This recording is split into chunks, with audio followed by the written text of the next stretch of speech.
Mummification was an essential part of the religious and funerary beliefs of ancient Egypt. The pharaohs believed that the soul lived after death and needed the body as a vessel for its return to the afterlife. For this reason, they developed advanced techniques to preserve the body from decomposition.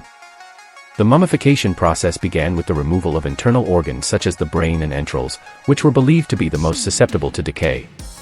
The body was then dried using natron, a type of salt, and wrapped in linen cloths treated with aromatic oils and resins. After this process was completed, the body was placed in a coffin decorated with religious inscriptions and ornaments, and kept in a tomb designed to ensure the body was protected from thieves and the elements. The purpose of this process was to ensure that the body remained intact so that the soul could return to it in the afterlife, as these beliefs were part of the ancient Egyptian religion that formed a large part of the lives of the ancient Egyptians. After a person died, the priests would wash the body with the sacred water of the Nile and purify it. This purification was believed to be necessary to prepare the body for the journey to the afterlife. Body purification rituals were an important part of the mummification process in ancient Egypt. After a person died, the priests would begin by purifying the body with the sacred water of the Nile.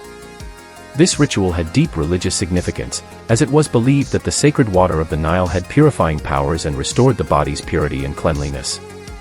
Body purification was considered a crucial step in preparing for the afterlife, as the ancient Egyptians believed that the body must be pure and free of any impurities before the soul could pass on to eternal life. After the purification process, the priests would prepare for the next stages of mummification, such as removing the internal organs and drying the body, to ensure its preservation for as long as possible.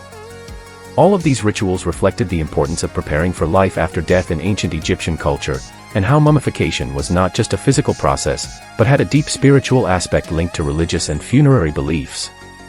The body was usually opened from the left side to extract the internal organs, brain, liver, stomach, intestines, and lungs, that were considered vulnerable to rapid decomposition. These organs were dried and placed in special canopic jars, each bearing the head of a patron deity. Opening the body was an essential part of the mummification process in ancient Egypt. Surgeons would usually open the body on the left side using sharp instruments, in order to extract the internal organs most vulnerable to decomposition, such as the brain, liver, stomach, intestines, and lungs. Each of these organs was dried with natron, a natural salt that absorbs moisture from the tissues. Once dried, the organs were placed in special jars known as canopic jars, which played an important role in funerary rituals. Each canopic jar bore the head of one of 4 patron deities, who were considered guardians of the mummified organs. Amsidi, human-headed, protected the liver; Hapi, ape-headed, protected the lungs; Duamutef, jackal-headed, protected the stomach; and Kabisanuf, falcon-headed, protected the intestines. These deities were considered part of the protection of the soul and body in the afterlife. While the brain was removed through the nose using a special hook, it is believed that it was discarded because it was not considered important compared to the rest of the organs. The rest of the organs that were left in the body were filled with various materials to maintain its shape. This complex process was intended to ensure that the body would remain preserved, ensuring that the soul could return to it and enjoy eternal life in the afterlife. The mummified body was placed inside a coffin made of stone or wood, which was richly decorated with carvings reflecting the deceased's life and prayers to the gods of Egypt. Sometimes, more than one coffin was used, one inside the other, for added protection. After the mummification process was complete, the mummified body was carefully placed inside an ornate coffin that reflected the deceased's status and the importance of religious rituals in ancient Egypt. The coffin was usually made of stone, such as limestone or granite, or precious wood, and was covered with intricate decorations and carvings. These carvings included scenes from the deceased's life, as well as funerary texts and prayers addressed to gods, such as Osiris and Isis, to ensure the soul's protection in the afterlife. Sometimes coffins were decorated with gold and precious stones to reflect the deceased's social and religious status.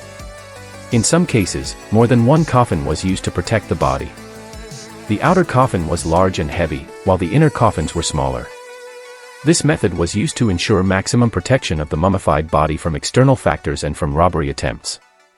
It was believed that this double protection helped preserve the body for a longer period, ensuring that the soul remained safe and giving it the opportunity to pass peacefully into eternal life. This burial process, with all its details, reflected the complexity and sophistication of religious and funerary concepts in ancient Egypt, which focused greatly on preparing for life after death. The deceased was buried with his personal belongings and things he would need in the afterlife, such as food, tools, and weapons. The living made offerings throughout the year to ensure the deceased's continued life in the afterlife. The funeral began with a procession led by priests from the deceased's home to the tomb. During this procession, incantations and prayers were recited over the deceased, and in the tomb special rituals were performed, including the presentation of offerings and the reading of